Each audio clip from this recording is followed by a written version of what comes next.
सुनहि बहुविधि सब संता।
अपने राजा को पाकर प्रजाजन प्रसन्न हुए।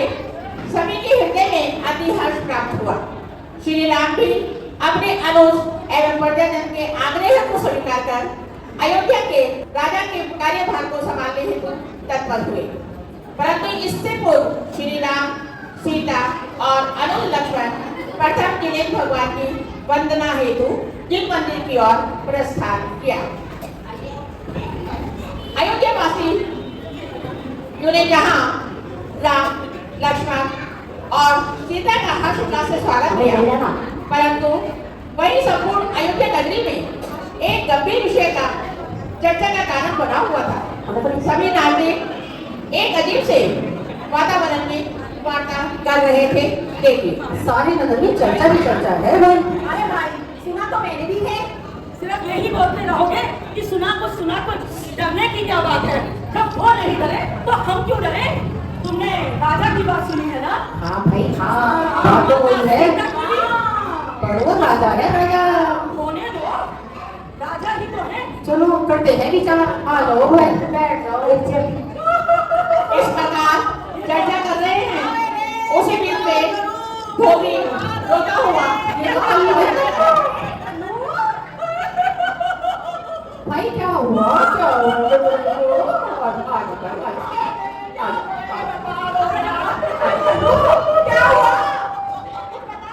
भाई बस बहुत हो गया, बहुत हो गया। अब बता क्या हुआ? भाई मेरी वेदना इतनी बड़ी है कि मैं क्या बताऊं तुम लोगों को। कितनी बड़ी? पहले ये बता कितनी बड़ी? भाई मेरी तो मति बिल्कुल काम नहीं कर रही इस टाइम। मैं क्या करूं भाई, क्या करूं? बता भाई, क्या बताऊं तुमको? भाई मेरी जो घरवाली है ना, हाँ भाई घरवाली घरवाली भी तो बात बताया था इसने। भाई क्या बताऊं, वो कल रात को किसी और के यहाँ एक रात बिता के आई है। भाई मैं क्या करूं, मैं तो उसे अपनाना पा रहा। अपनाना पा रहा? तू क्यों नहीं अपना पा रहा भाई? जब हमारे राजा ने सीता को, जिसे रावण हर के ले गया, उसे अपना लिया, तो तू किस बात का? चल भाई, अब तुम ही बताओ कोई उपाय। चल एक काम करो, राजा के यहाँ चलते हैं। अरे भाई, जो राजा करेगा प्रजा तो उसका अनुसरण करेगी ही। आश्चर्य क्या है, सत्य कह रहा हूँ ना। चलो सब राजा के पास चलते हैं, चलो।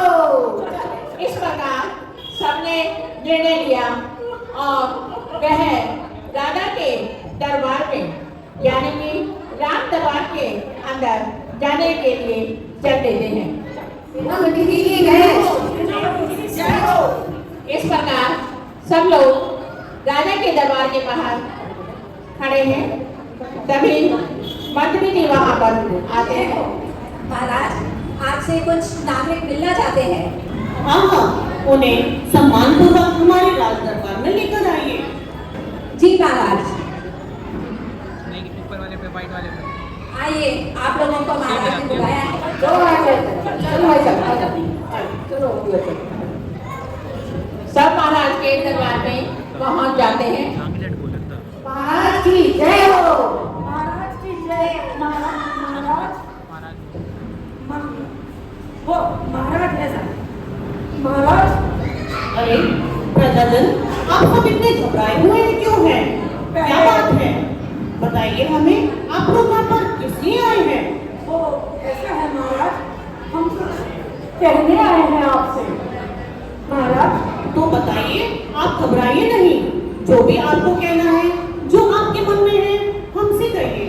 हमारे यहाँ, हमारे दरबार में आपको किसी प्रकार का कोई संकट नहीं। बताइए, आपके मन में क्या शंका है? महाराज पहले आप हमें अबे का आशीष दीजिए महाराज। अरे ऐसी क्या बात है? जो आपके मन में है वह कहिए। हम आपके गुण को ही ग्रहण करेंगे, अवगुण को नहीं। और आपकी शंका को दूर कर आपके शंका का निवारण करेंगे, आपको शांति प्रदान कराएंगे। हमारे घर दरबार में आके आप घबराइए नहीं। बताइए क्या बात है? आजा भाई कर लो बता। हाँ, महाराज की जय हो। महाराज क्या बताऊं मैं अपनी विपदा। महाराज मेरी समस्या का आप ही समाधान कर सकते हो। महाराज कल रात को मेरी धर्मपत्नी महाराज वो कहीं और चली गई थी। महाराज मैं उसे कतई भी अपना ना पा रहा हूं। महाराज अब आप ही न्याय करो। महाराज न्याय करो। हे महाराज, अपना क्षमा कीजिए महाराज। आजकल प्रजा कुटिल कार्यों की प्रवृत्ति करने लगी है महाराज। ये लोग एक दृष्टांत सामने देखते हैं और ये प्रजा खोटे कार्य करने लगती है महाराज। हे महाराज, निर्बल लोगों की रूपवान स्त्रियों को यदि कोई पापी बलवान पुरुष हरण करके ले जाए तो वह श्रीमान स्त्री पति वियोग में अत्यंत दुखी रहती है। तब उसका पति किसी की सहायता लेकर अपनी पत्नी को वापस घर ले आते हैं महाराज। किंतु महाराज ये प्रजा, हमारी नारियां, हमारी स्त्रियां लालच के वशीभूत होकर पर पुरुष के यहाँ जाती है, रहती है और वापस घर आ जाती है महाराज। इस प्रकार धर्म की सारी मर्यादाएं समाप्त होती जा रही है महाराज। और है महाराज, हमारी आपसे हाथ जोड़कर विनती है महाराज, कुछ ऐसा कीजिए जिससे धर्म की रक्षा भी हो सके और प्रजा का हित भी हो सके महाराज। महाराज चारों तरफ ये अफवाहें फैली हुई हैं कि दशरथ पुत्र राम जो जिनकी सीता रानी पटरानी वो रावण हत्या ले गया था और उन्होंने अपनी ही सीता को अपने महल में बुला लिया। तो फिर हम सब ऐसा क्या करेंगे महाराज? जैसा राजा करेगा वैसे ही तो हम करेंगे। यथा राजा तथा प्रजा, ये तो होता ही है ना महाराज। अगर कोई दुष्ट आदमी गलत काम करता है तो आप उसे दंड देते हैं, फिर अब क्यों महाराज? आपको कुछ तो करना पड़ेगा, नहीं तो आपका राज्य स्वर्गों जैसा नहीं होगा। मुझे क्षमा करिए महाराज, मुझे क्षमा करिए। अरे ये कष्ट कहाँ से आया? मेरे राज्य में मैं तो यहाँ पर सुखपूर्वक रहने के लिए आया था और ये प्रजाजन ये इतने दुखी हैं। मेरी पटरानी महारानी सीता, जिसको मैं रावण के यहाँ से जीत कर लेकर आया और जिसे मेरी सेना में युद्ध करके, जिसके लिए मैंने रण संग्राम में शत्रु को जीता, उसका संहार किया, आज वह महारानी सीता, उसी के कारण मेरे राज्य में शंका हो रही है। मेरे राज्य में ये कष्ट आ गया, ये कैसे संभव है? ओह, इससे बड़ी दुख की बात और क्या होगी। मेरी सीता तो पतिव्रता, शीलव्रता और व्रतधारिणी है। वह तो कभी किसी परपुरुष के बारे में सोच भी नहीं सकती। मुझे पता है वह निर्दोष है, परंतु प्रजाजन जो कह रहे हैं वह भी सत्य है। अब मेरी सीता के कारण यहाँ अपवाद उठ गया है। हृदय से प्यारी मेरी सीता मेरी सीता, अगर मैं उसे एक क्षण मात्र भी ना देखूं तो मेरा हृदय विरक्त हो उठता है। उस सीता के बिना मैं कैसे रह सकूंगा? इस सीता के लिए मैंने इतना कुछ किया। मैं मेरे हृदय में बैठी है, मैं मेरे हृदय में ही अनुरक्त है और मैं उसके हृदय में। परंतु ये कष्ट जो आया है इसका निवारण तो करना ही पड़ेगा। हाँ, आप लोग जो कह रहे हैं वह भी सत्य है। लोक अपवाद और इस अपवाद के कारण मैंने एक कठोर फैसला लिया है। प्रजाजन, आप सबके मन की संतुष्टि के लिए हमने सीता को छोड़ने का फैसला ले लिया है। मैंने सीता को तज दिया है। नहीं महाराज, मैंने सीता को तज दिया है। हमने ये तो नहीं चाहा था। आपको अपना निर्णय बदलना पड़ेगा। ये महाराज। सही नहीं है महाराज। हम अपनी समस्या लेकर आए थे, इसका मतलब यह नहीं कि आप सीता माता का क्या करेंगे महाराज। महाराज, ये आपका निर्णय हमें मान्य नहीं है महाराज। नहीं महाराज, महाराज, मैं तो अपनी समस्या का निवारण के लिए आया था महाराज, लेकिन ये आपने क्या बोल दिया महाराज? माता सीता कदापि नहीं महाराज, कदापि नहीं। नहीं महाराज, नहीं प्रजाजन, हम आप सबको दुखी नहीं देख सकते और जो लोक में अपवाद हुआ है उसी के कारण ये सब कुछ हुआ। तो अब आप सब शांत रहे।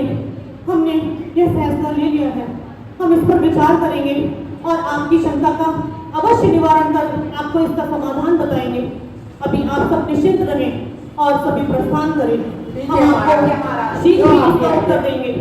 आप सभी अभी चलो भाई, चलो भाई, चलो। हे प्रभु, ये कैसे विडंबना पड़ी। ओह, मेरी प्राणों की प्यारी सीता, जिसके लिए मेरे मन में इतना प्रेम और हृदय में इतना अनुराग है, वह सीता जो हमेशा मेरे लिए ही अनुरक्त रहती है।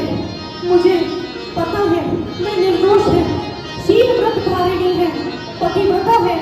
वह कदापि मेरे सिवा किसी अन्य पुरुष के बारे में नहीं सोच सकती। परंतु ये लोक अपवाद, एक राजा के जीवन में भी ऐसा काल आ सकता है कि हमने कभी न सोचा था।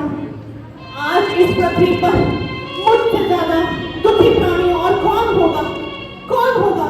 हमने कभी न सोचा था हमारे सामने भी ऐसी विडंबना आएगी कि जिसका निवारण हम नहीं कर पाएंगे। एक तरफ सीता का प्रेम, दूसरी तरफ लोक का अपमान, करें तो हम क्या करें? अपने प्राणों से प्यारी सीता को तज भी नहीं सकता, कैसे छोड़ दो उसे, जबकि मुझे पता है उसका कोई दोष नहीं। परंतु फिर भी मुझे लोक की मर्यादा को ध्यान रखना होगा। हाँ, अब हम कुछ विचार तो करना ही पड़ेगा।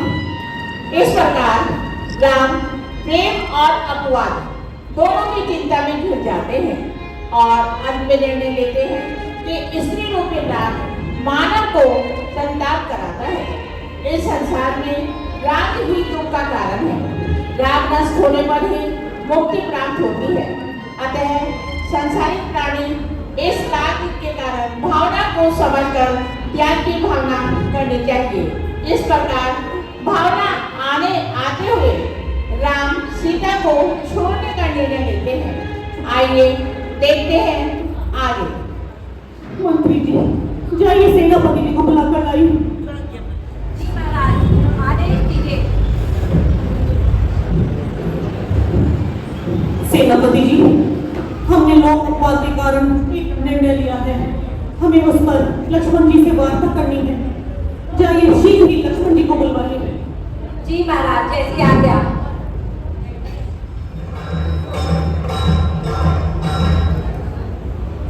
प्रणाम भ्राताश्री, आज्ञा कीजिए। आपने मुझे कैसे याद किया? लक्ष्मण, मेरे भ्राता, आओ तुम मेरे पास बैठो। आओ भ्राता, हमें तुमसे कुछ वार्ता करनी है। लक्ष्मण, हम बहुत ही बड़ी दुविधा में फंस गए हैं। हमें समझ में नहीं आ रहा हम क्या करें। कैसी दुविधा भ्राताश्री? आप निसंकोच होकर मुझे अपनी पीड़ा बताइए, मैं उसका समाधान करूंगा। लक्ष्मण,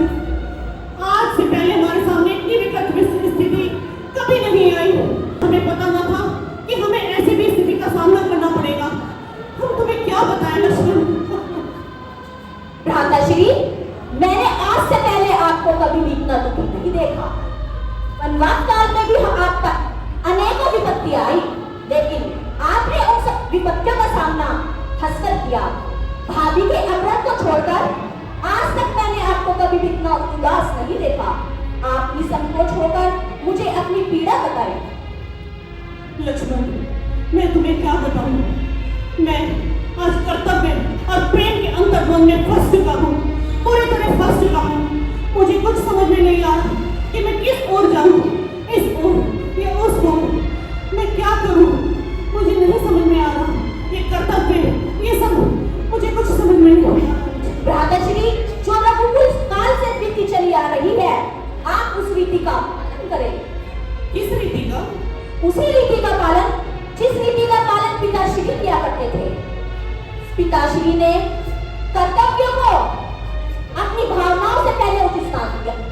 वो तो आपको राज्य देना चाहते थे, लेकिन उनका कर्तव्य वचन पालन को पुकार रहा था और कह रहा था, रघुकुल रीति सदा चली आई, प्राण जाए पर वचन न जाई। किस रीति का भैया? इसी रीति का पालन। तो तुम कहना क्या चाहते हो? क्या एक राजा के हृदय नहीं होता? क्या उसके हृदय में संवेदनाएं नहीं होती, भावनाएं नहीं होती? वह राजा नहीं होता क्या? मेरे कहने का तात्पर्य ये नहीं है भ्राताश्री, मेरे कहने का मात्र तो ये है, राजाओं को अपनी भावनाओं पर सहनशील होना चाहिए। राजा को अपनी आंतरिक पीड़ा उसके मुख पर नहीं दिखानी चाहिए। राजा का ध्येय मात्र उसके प्रजा की खुशी होता है, और प्रजा की खुशी के लिए यदि उसे अपना संगठन छोड़ना पड़े तो उसे त्याग देना चाहिए भ्राताश्री। तुम सही कह रहे हो भ्राता, तुमने मुझे सही राह दिखाई। मैं इस कर्तव्य और प्रेम के अंतर्द्वंद में फंस चुका था, लेकिन अब मुझे समझ में आ गया है कि मुझे क्या करना है। मैंने निर्णय तो लिया था, पर मैं उस पर अटल नहीं हो पा रहा था। भ्राता, तुमने मुझे ठीक सलाह दी। अब मैंने एक कठोर निर्णय लिया है। निर्णय? हाँ। कैसा निर्णय भ्राताश्री? लक्ष्मण, मैंने एक ऐसा निर्णय लिया है जिसे तुम सुन न पाओगे। भ्राताश्री, आप निसंकोच होकर कहिए तो सही। लक्ष्मण, आज मैंने ऐसा निर्णय लिया है, मैं तुम्हें क्या बताऊं? मैंने सीता को तजने का निर्णय ले लिया है, सीता को छोड़ने का निर्णय ले लिया है। नहीं भ्राताश्री, ये आप क्या कह रहे हो? माता सीता का ऐसा मन मैं कदापि सहन नहीं करूंगा। ये दुष्ट जो सत्य वचन कहकर माता सीता को कलंकित और अपमानित करते हैं, मैं उनका विनाश कर दूंगा, उनकी जीवन मार दूंगा, उनको मृत्यु लाख पहुंचा दूंगा। भ्राताश्री, मृत्यु लाख पहुंचा दूंगा। शांत हो जाओ लक्ष्मण, शांत हो जाओ। भ्राता, इतना क्रोध ठीक नहीं, शांत हो जाओ। तुम अपना क्रोध संभाल कर रखो, ये रणभूमि में काम आएगा। लक्ष्मण, जरा शांति से काम लो। ऐसा नहीं है, हमें पता है क्या निर्णय लेना है, परंतु एक राजा को कठोर होना पड़ता है, और प्रजाजन वो जो कह रहे हैं वह भी तो सत्य है, हमें वह भी तो देखना पड़ेगा। तुम अपने हृदय में थोड़ी धीरता लाओ। किंतु क्या लोग अपवाद के कारण आप माता सीता को त्याग देंगे? ये लोग तो साधुओं की निंदा करते हैं, जिन धर्म की निंदा करते हैं। क्या लोग अपवाद के कारण उस धर्म को छोड़ दिया जाता है? और जिस माता सीता की आप बात कर रहे हो, वो माता सीता तो सभी सतियों के मस्तक पर विराजमान है। मैं आपको उनको कदापि त्यागने नहीं दूंगा भ्राताश्री। भाई, ध्यान से सुनो। मुझे पता है कि सीता निर्दोष है, वह श्रीमती है।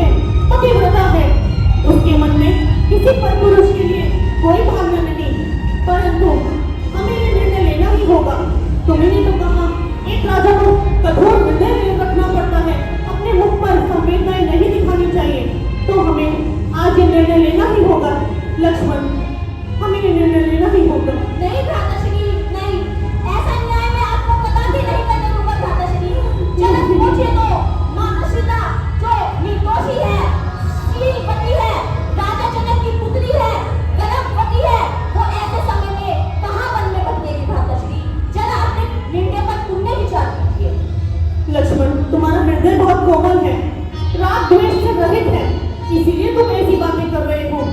तुम्हारे मन में जरा से भी कटुता नहीं है, तुम्हारा हृदय कोमल है, लेकिन हमें अपने निर्णय पर कठोर रहना पड़ेगा।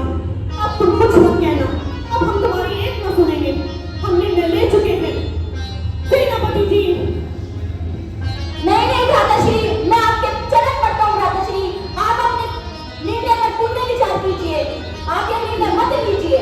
नहीं लक्ष्मण, तुम कुछ मत कहना, हम अपने निर्णय ले चुके हैं, हमने अपना निर्णय कठोर कर लिया है और राजा के कर्तव्य को समझ लिया है।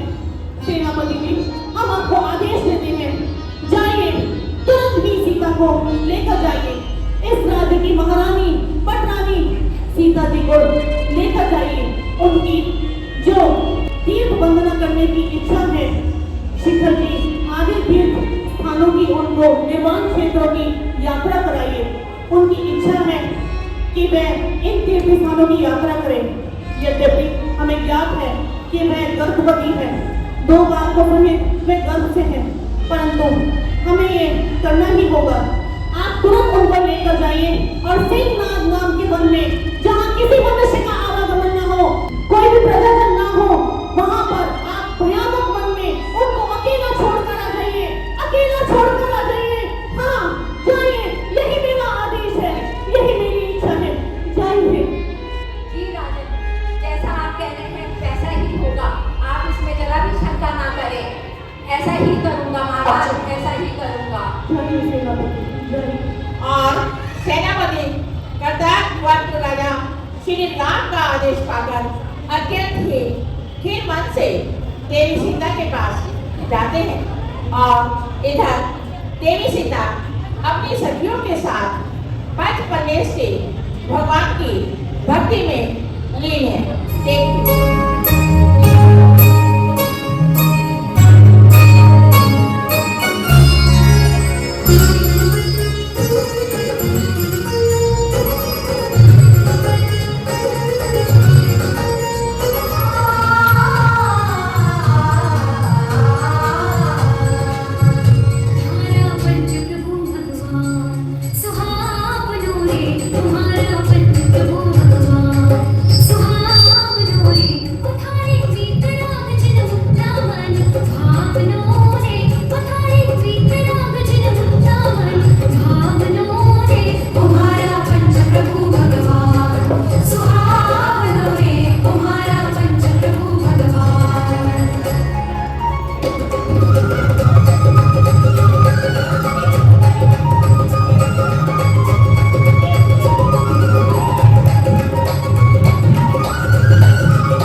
वहां पर पहुंच जाते हैं।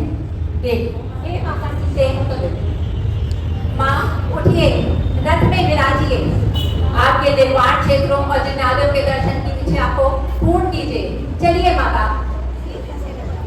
इस प्रकार सेनापति सीता जी को रथ में बिठाकर देव के दर्शन कराने के लिए ले जा रहे हैं।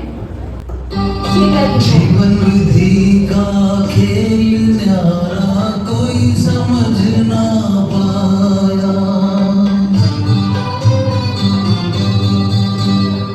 जीवन विधि का खेल न्यारा कोई समझ ना पाया। तीरथ बहाने सिया को मन में प्रभु ने भिजवाया। जीवन विधि का खेल न्यारा कोई समझ ना पाया। इस प्रकार सेनापति ने माता सीता को गिन गिन के दर्शन करवाए।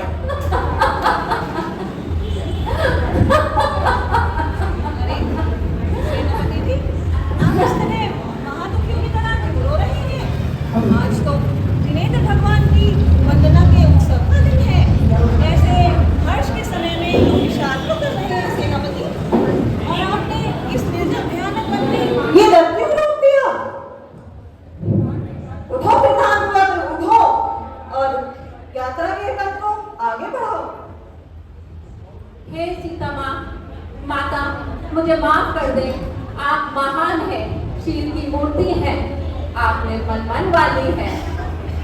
दुर्जन पुरुषों के कहने पर श्री रामचंद्र जी ने अब कीर्ति के भय से आपको सारे जिनालयों देव दर्शन कराने के पश्चात इस भयानक वन में अकेला छोड़ने का आदेश दिया है माँ। माँ, इसमें मेरी कोई गलती नहीं है माँ।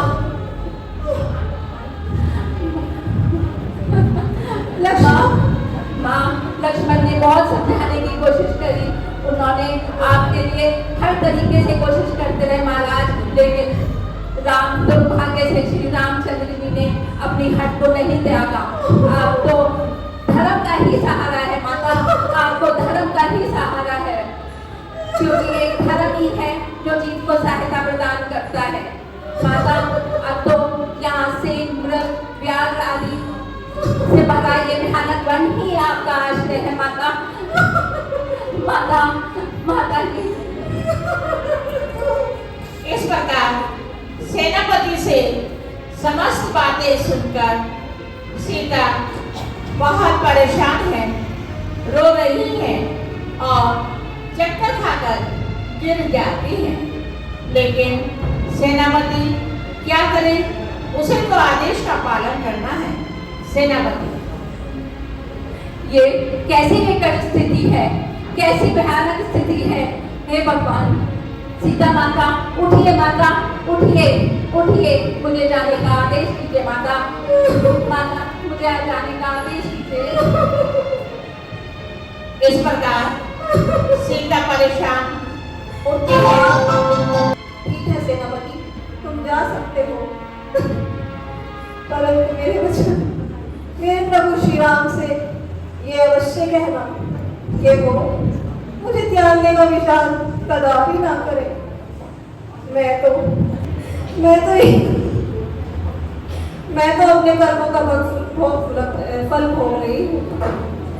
वो आर्यगण, मुनिजन एवं साधु जनों को शुद्ध नवदा भक्ति पूर्वक आहार दें और उनके विहार की व्यवस्था भी बनाए। असत्य बोलने वाले जीवों या निंदा करने वाले जीवों की बातों में कदापि ना आए और इस पवित्र जिन शासन को ना त्यागे। मैं उन्हें उपदेश देने में समर्थ तो नहीं हूँ, किंतु उनसे अवश्य कहना कि यदि मेरे द्वारा कभी कोई अभिनय हुई हो या कोई कटु शब्द कहा गया हो तो वो मुझे क्षमा करें। अब तुम जा सकते हो सेना। हाय हाय, ये भयानक वन, यहाँ तो कोई शूरवीर महावीर के जिंदा जीवित रहने की आशा नहीं। इसमें वन माता आप कैसे रहेंगी, कैसे रहेंगी? धिक्कार है ऐसे जीवन, ऐसी पराधीनता पर। एक तरफ महाराज का आदेश, एक तरफ महाराज का आदेश माता को छोड़ने का।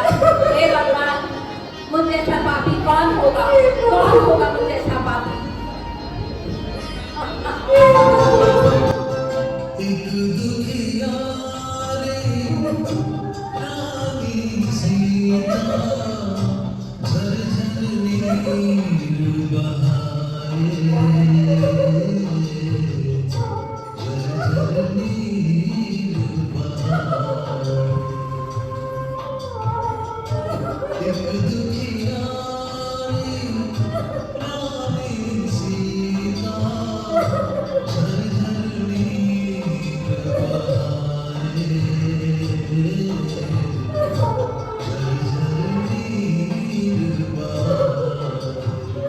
इस प्रकार सेनापति के चले जाने के बाद महारानी सीता भयानक वन में भयंकर दुखों को भोगती रही और मन में पंच परमेश्वरी का स्मरण करती रही।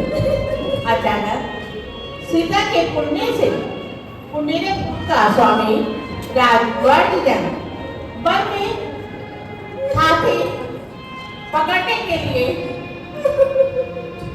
प्रवेश करता है।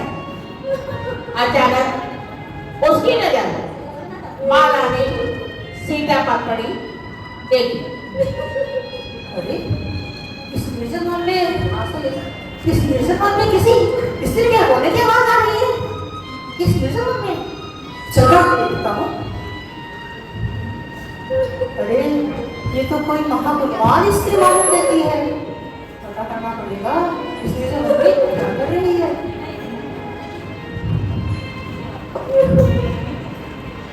हे देवी, आप कौन हैं इस निर्जन वन में यहाँ अकेले? कृपया शोक न करें, विश्वास करें। जो भी आपका वृतांत है ये संकोच होकर कहे देवी। हे राजा जी, मैं प्रभावित हूँ। मेरी कथा अत्यंत महादीर्घ है। मैं राजा जनक की राजपुत्री, विद्याधरों के स्वामी महामंडल की बहन और राजा दशरथ के राज श्री राम की पुत्री हूँ।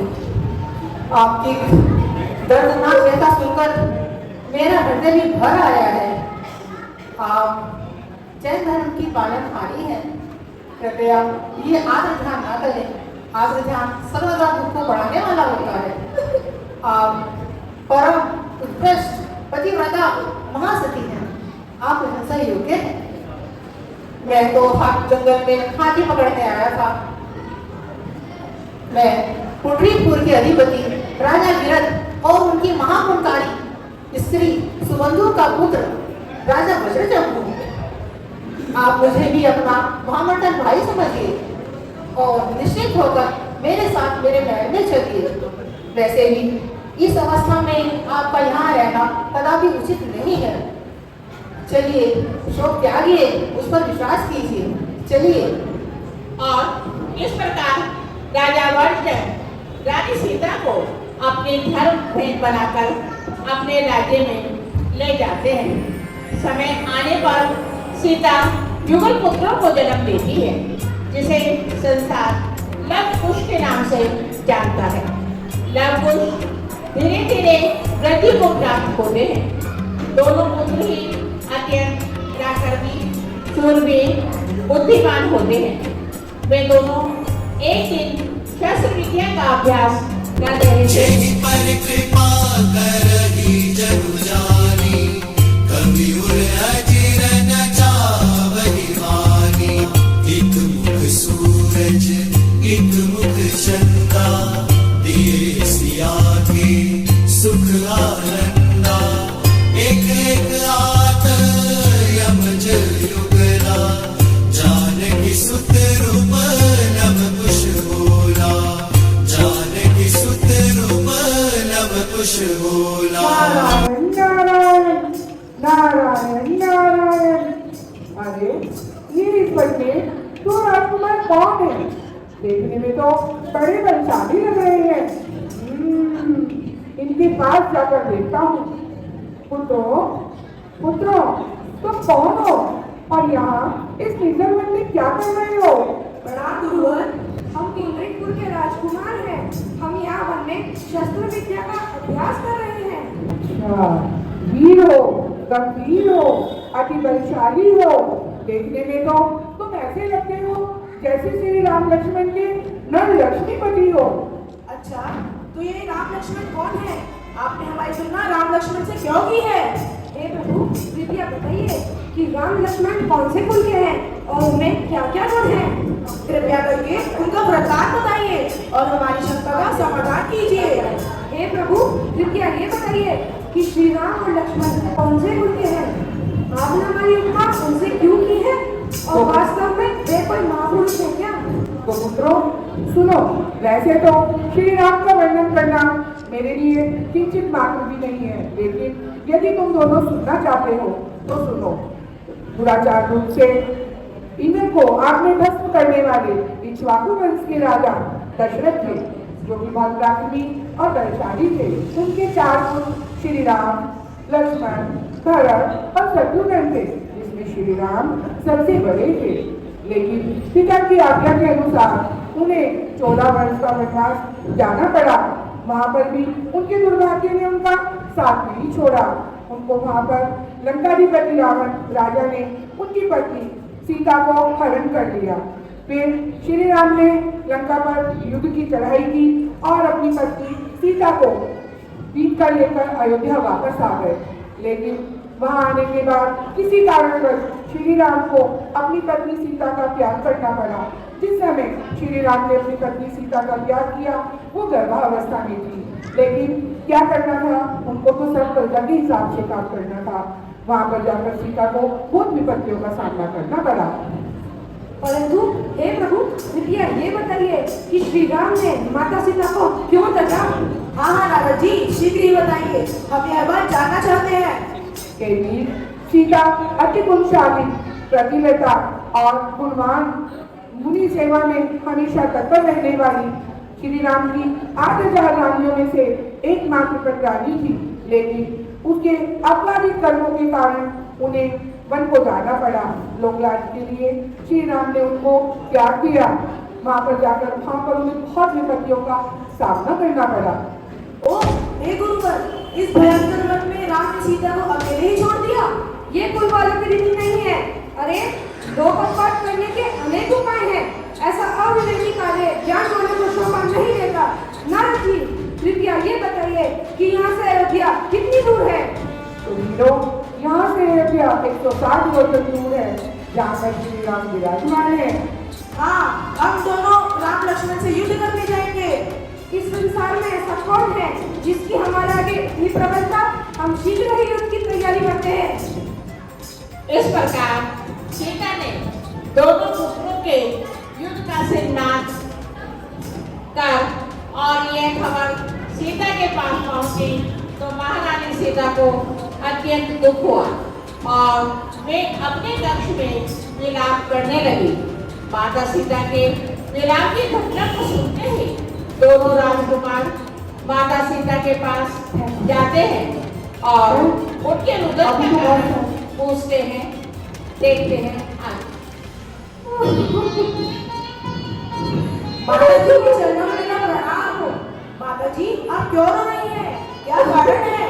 हे माता जी, किसने आपकी आज्ञा का पालन नहीं किया? किसी ने आपको खोटे वचन दिखाए हो तो हमें बताइए। हे पुत्रों, मुझे किसी ने कष्ट नहीं दिया है, ना ही किसी ने सताया है और ना ही किसी ने कोई दुख दिया है। मैं तो तुम्हारे पिताश्री से युद्ध का आरंभ सुनकर दुखी हो रही हूँ। हमारे पिता से युद्ध? हे माता, आप कैसी बातें कर रही हैं? हमारे पिता कौन हैं? यदि तुम जानना चाहते हो पुत्र, तो मैं बताती हूँ। मैं अयोध्या की पटरानी सीता हूँ और अयोध्या के महाराज श्री राम तुम्हारे पिताश्री हैं पुत्रों। इस प्रकार सीता ने राम का वंश और अपने वंश के बारे में विवाद, वनगमन, रावण द्वारा अपना हरण और उन्हें आत्मन सब वर्तमान विस्तारपूर्वक बताया।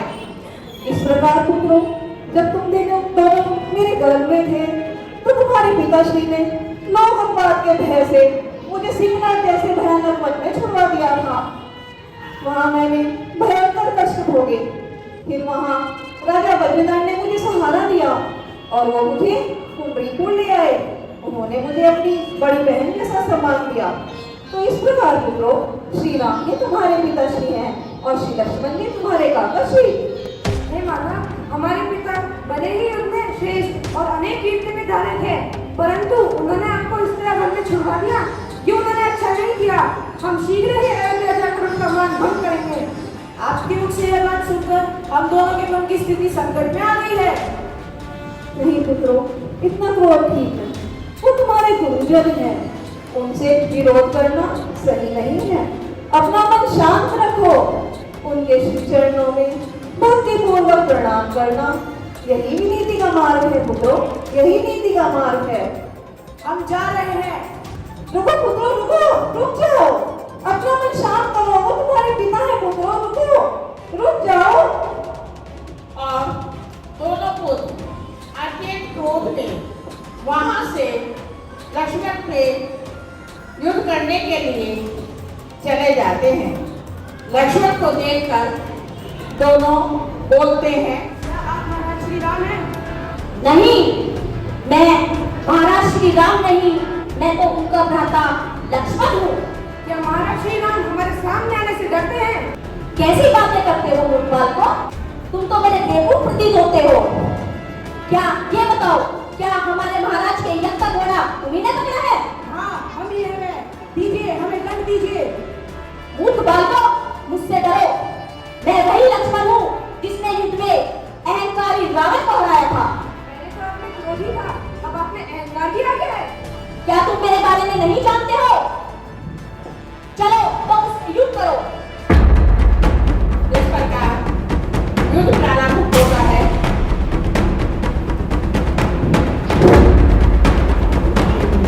लक्ष्मण और दोनों बालक राम और कुश युद्ध कर रहे हैं।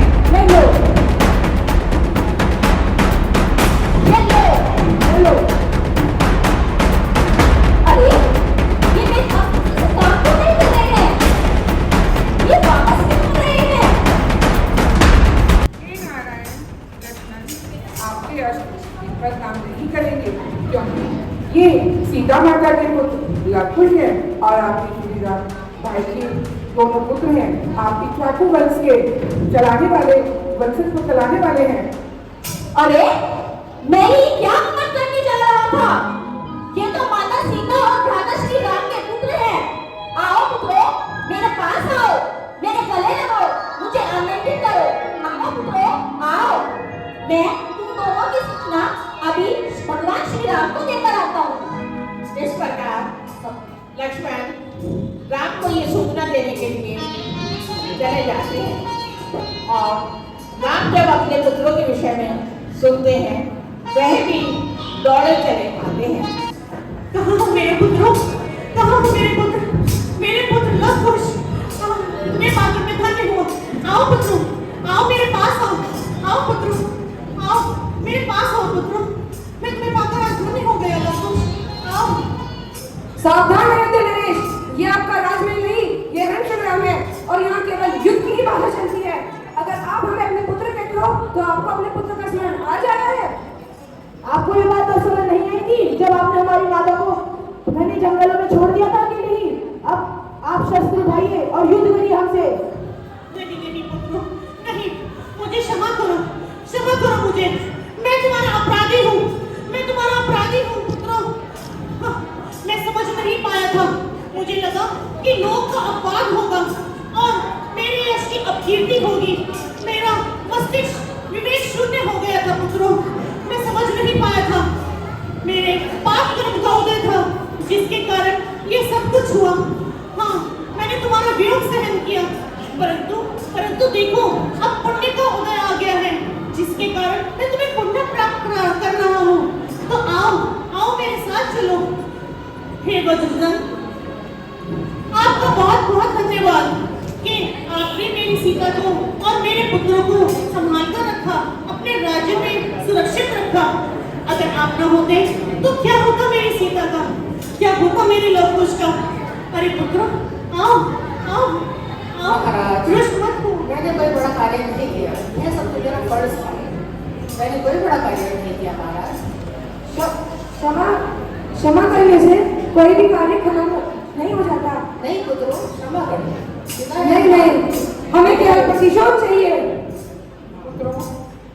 पुत्रों, तुम्हारा आवेश निरर्थक नहीं है, लेकिन प्रतिशोध करना भी तो उचित कार्य नहीं है।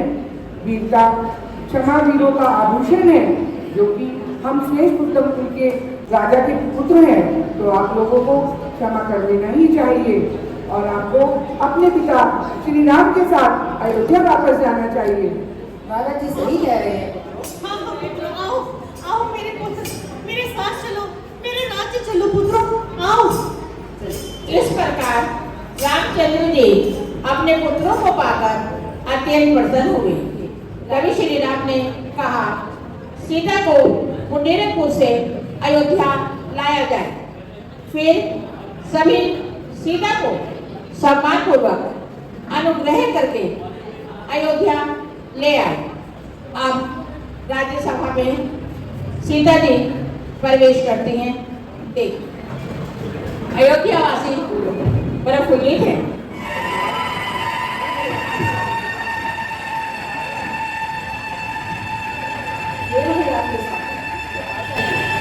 बोलिए सीता माता की, सीता माता की, सीता माता की।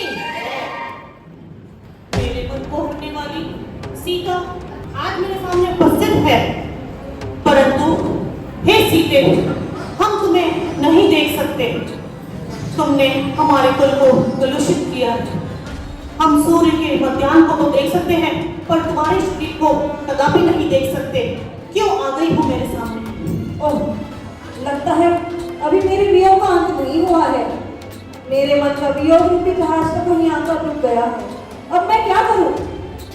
हे सीते, हम जानते हैं तुम निर्दोष हो, परंतु हमने तुम्हें भयानक वन में छुड़वा दिया था। फिर तुम दोबारा यहाँ पर क्यों उपस्थित हो? ये प्रजाजन, इन्होंने जो लोक अपवाद उठाया, उसके कारण हमने तुम्हें तजा था। अब इनकी शंका का क्या समाधान हुआ? स्वामी, आपका मन दया रहित है, तभी तो आपने महापंडित होते हुए एक अज्ञानी की तरह मुझे त्याग दिया। अरे, अज्ञानी लोगों की बातों में आकर मेरा तिरस्कार किया, क्या यह उचित था?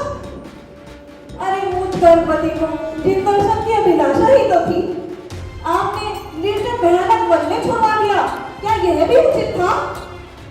अरे, अगर छुड़वाना ही था तो मुझे आर्यगांव के पास छुड़वा देते। क्या आप नहीं जानते, इस जगत में सिंहासन ही अक्षरा है, दूसरा कोई नहीं है। स्वामी, अब आप जो आज्ञा दे मुझे वो स्वीकार्य होगी। बताइए मुझे क्या करना है? हमें प्रजाजनों की इच्छा भी तो देखनी है, और हमने जो फैसला लिया था वही सही था। अब इनकी शंका दूर करने के लिए तुम कुछ ऐसा कार्य करो जिनसे इनका मन शांत हो। स्वामी, विषयों में महाविष कालकूट है, इसको सूंघने मात्र से भयानक सर्प भी मर जाता है।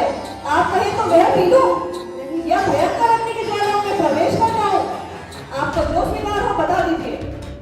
हाँ, तो अग्निकुंड में प्रवेश करो, यही मेरा आदेश है। तो ठीक है स्वामी, यदि मुझे प्रमाण ही देना है तो यही सही, मैं स्वीकार करती हूँ। यही सही है। नहीं नहीं, यह बिल्कुल उचित नहीं है। सीता तो बहुत कोमल है, निर्दोष है, और वो अग्नि में प्रवेश करे, यह कदापि नहीं हो सकता। ऐसा नहीं होना चाहिए। अगर पता होगा कि महाराज राम हमारी से परीक्षा लेंगे तो मैं यहाँ पर लेकर आता ही नहीं। वही हमारे पुंडरीकपुर में सुरक्षित थी आप। नहीं नहीं, अब माता सीता को अग्नि में प्रवेश करना पड़ेगा। नहीं, ऐसा कदापि नहीं होएगा। श्री राम ने माता सीता को ऐसा आदेश दिया, ये कदापि भी सही नहीं था। माता सीता तो बहुत कोमल है, बहुत शीलवान है। श्री राम को ये आदेश वापस लेना पड़ेगा, वापस लेना पड़ेगा। महाराज वापस लीजिए महाराज। ये क्या हो रहा है? अगर तुम लोग इतने ही दयावान हो, इतने ही पवित्र मन वाले हो, तो पहले ये अपवाद उठाया ही क्यों था? पहले ही सोचना चाहिए था। अब हम कुछ नहीं सुनेंगे। सेनापति जी, जी महाराज। जाइए 300 हाथ गड्ढा खुदवाइए और उसमें चंदन आदि लकड़ी का खुद तैयार कराइए, उसमें अग्नि प्रज्वलित करवाइए और एक महाअग्नि का कुंड तैयार कराइए। साक्षात मृत्यु का दर्शन हो जिसमें ऐसा कुंड होना चाहिए, वही कुंड तैयार कराइए। जाइए सेनापति जी, जाइए, यही मेरा आदेश है। महाराज श्री रामचंद्र जी के आदेश के अनुसार एक अग्नि का साक्षात मृत्यु कर तैयार किया जाता है, लेकिन राम ने अब सब ये सहन करना जिसमें पल भर में ही शरीर भस्म हो जाएगा। आइए देखते हैं महारानी सीता के इस अग्नि परीक्षा का दृश्य। राम महागुणों की खान मेरी पतिव्रता सीता, कोमल शरीर वाली सीता, इस अग्निकुंड में प्रवेश कर मैं तो भस्म हो जाएगी। एक क्षण मात्र भी नहीं लगेगा और उसका शरीर भस्म हो जाएगा। ये मैंने क्या किया? मेरी सीता, इससे तो तुम राजा जनक के यहाँ पैदा ही नहीं हुई होगी। सीते, अब हम क्या करें? परंतु ये लोक अपवाद ये हमें छोड़ नहीं रहा। एक तरफ सीता का प्रेम है और दूसरी तरफ लोक अपवाद।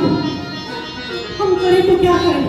ये प्रजाजन, इनके ऊपर संतुष्ट करना है। हमारी सीता तो इस अग्निकुंड में प्रवेश कर ही जाएगी। मैं जानता हूँ अपनी सीता को। मैं इस अग्निकुंड में अवश्य ही प्रवेश करेगी। मैं एक क्षण मात्र भी नहीं सोचेगी। परंतु ये प्रजाजन, ये इन्होंने जो कहा है मैं भी सुनना पड़ेगा। अगर मैं इनको, सीता को इस अग्नि में प्रवेश करने से रोकता हूँ तो भी मेरी अपकीर्ति होगी। और यदि मैं प्रजाजनों की बात का मान रखता हूँ तो सीता का प्रेम इस अंतर्मन में फंसा दिया मुझे। अब मैं करूँ तो क्या करूँ? मैं सीता को इस अग्निकुंड में प्रवेश करने से रोक भी नहीं सकता। कैसे रोकूं उसे? राजा, अग्निकुंड तैयार है। सीता को बोलिए। सीता, वन में गया था। यदि मेरा हृदय एक क्षण के लिए भी रघुनंदन श्री राम से दूर नहीं हुआ है तो संपूर्ण जगत की साक्षी अग्निदेव सब ओर से मेरी रक्षा करे।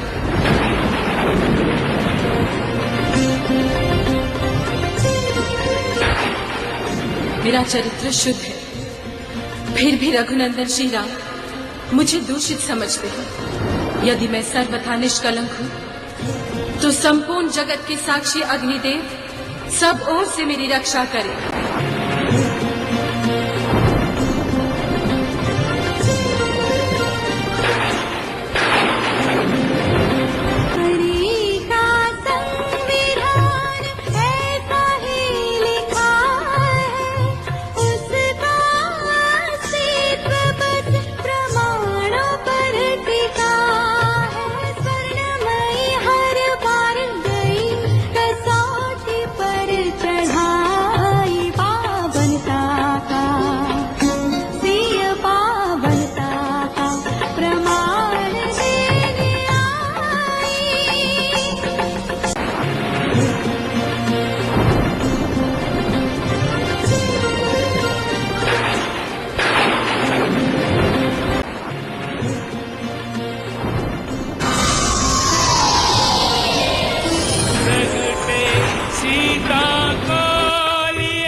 साक्षात प्राण प्रिया को देख कर अति प्रसन्न रघुनाथ, अति प्रसन्न रघुनाथ। हे सीते, तुम धन्य हो, तुम महापतिव्रता हो। आज ये साबित हो ही गया, तुम धन्य हो सीते। तुमने अग्निकुंड में प्रवेश कर आज ये साबित कर ही दिया कि तुम कितनी पवित्र हो। पहले तुमने रावण के यहाँ इतने दिनों तक मेरा विग्रह सहा, इतने कष्ट सहे, फिर वन में गमन किया और आज साक्षात अग्निकुंड में प्रवेश किया। हे सीते, तुमने ये सीता की अग्नि परीक्षा देकर आज ये साबित कर दिया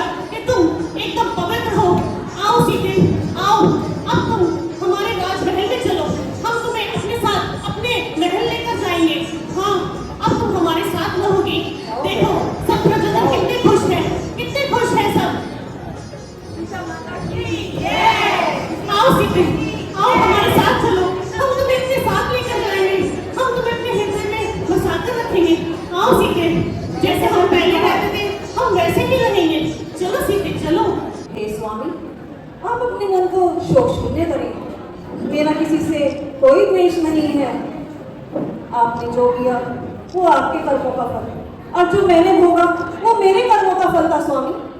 किंतु अब ये स्त्री पर्याय पुनः प्राप्त ना हो ऐसा प्रयत्न करूंगी स्वामी। इसीलिए मैंने संत शिरोमणि आर्यका पृथ्वीवती माता जी से फिर दीक्षा लेने का फैसला किया है स्वामी। क्या क्या? नहीं नहीं सीते, ये उचित नहीं है। तुम मेरे साथ चलोगी। इतने समय बाद आज उन्हें राजमहल वापस लेकर जाऊंगा। नहीं सीता, ऐसा नहीं कर सकती तुम। नहीं स्वामी, नहीं। अब आप मुझे ना रोके, मेरी आगे की यात्रा दिल शासन के लिए ही पूर्ण होगी। स्वामी, मैंने जो भी कष्ट सही वो मेरे कर्म का फल है। मुझे किसी से कोई द्वेष नहीं है स्वामी, कोई द्वेष नहीं। सीता, अच्छा, ये दिन तुम मुझसे रुष्ट, मुझे क्षमा करो। मैं तुम्हारा अपराधी हूँ, मुझे क्षमा करो, परंतु मेरे साथ चलो, ऐसा मत करो। नहीं स्वामी, अब आप मुझे आज्ञा दें स्वामी, मैं चलती हूँ। कैसे रोकूं मैं अपनी सीता को? कितनी परीक्षाएं देनी होंगी। नहीं, ये नहीं हो सकता। राम विलाप करते रहे, लेकिन सीता ने ठान लिया। रुक जाओ सीता, नहीं मत जाओ सीता, नहीं मत करो ऐसा, मत करो सीता। सीता ने वैराग्य के मन में ठाने। राम बहुत विचलित, परेशान, लेकिन सीता के ऊपर इसका कोई प्रभाव नहीं पड़ा और वह चली वैराग्य जीवन के किसी भी पल में वैराग्य प्रकट सकता है। ले दीक्षा गुरु चरणों में आत्म को पा सकता है। जीवन के किसी भी पल में वैराग्य प्रकट सकता है। चलते चलते पहुंच जाती है पृथ्वीवती माता जी की शरण में। बदलावी माता जी, अब मेरा मन वैराग्य को उत्पन्न हुआ है माता जी। पूरे संसार से कोई संबंध नहीं। अब मेरा जितना भी जीवन बचा है वो मैं आपको चरणों में बिताना चाहती हूँ। मुझे जीवन दीक्षा दे माता श्री। अरे, ये तो तुम्हारा बहुत उत्तम विचार है, मगर इस पथ पर चलने के लिए आपको बहुत कठिन तपस्या करनी पड़ेगी। इसमें तपस्या में लीन होना पड़ेगा, संयम को धारण करना पड़ेगा, अपने इंद्रियों को वश में करना पड़ेगा। अब क्या आप इसके लिए तैयार हैं? नहीं माता जी, मैं बिल्कुल तैयार हूँ। नहीं बेटा, एक बार पुनः विचार करिए। आप इसके लिए बहुत कठोर निर्णय है आप हमारा। नहीं माता, मैंने इस संसार में बहुत दुख हो गए हैं। अब मेरा मन वैराग्य को हो गया है। कृपया मुझे दीक्षा दें। यदि तुमने दृढ़ निश्चय कर ही लिया है और तुम्हारा निर्णय अटल है तो हम तैयार हैं। इस प्रकार माता जी सीता से सहमत हो जाती हैं और वह दीक्षा देने और लेने के लिए दोनों तैयार। जिन धर्म से है प्रेम तो बस भावना ये भाई। देह जाए तो भले जिन धर्म रहना चाहिए। इस प्रकार सीता को माता जी ने दीक्षा दी और आगे सभी प्रजाजन वहां पर उपस्थित हैं और वह इसमें अपनी सहमति प्रदान करते हैं। देखिए, जिन धर्म से है प्रेम तो बस भावना ये भाई। देह जाए तो भले। इस प्रकार से सभी ने वंदना की और सभी ने इस बात को ग्रहण किया। बोलिए माता सीता की जय। बस आप सभी लोगों का बहुत बहुत आभार, धन्यवाद कि आप लोगों ने बड़ी शांतिपूर्वक जैसे शुरू में आपने वीतरागी यहो जिनेश्वर धन्य वे मुनिराज है। निरपेक्ष सहज स्वरूप दर्शा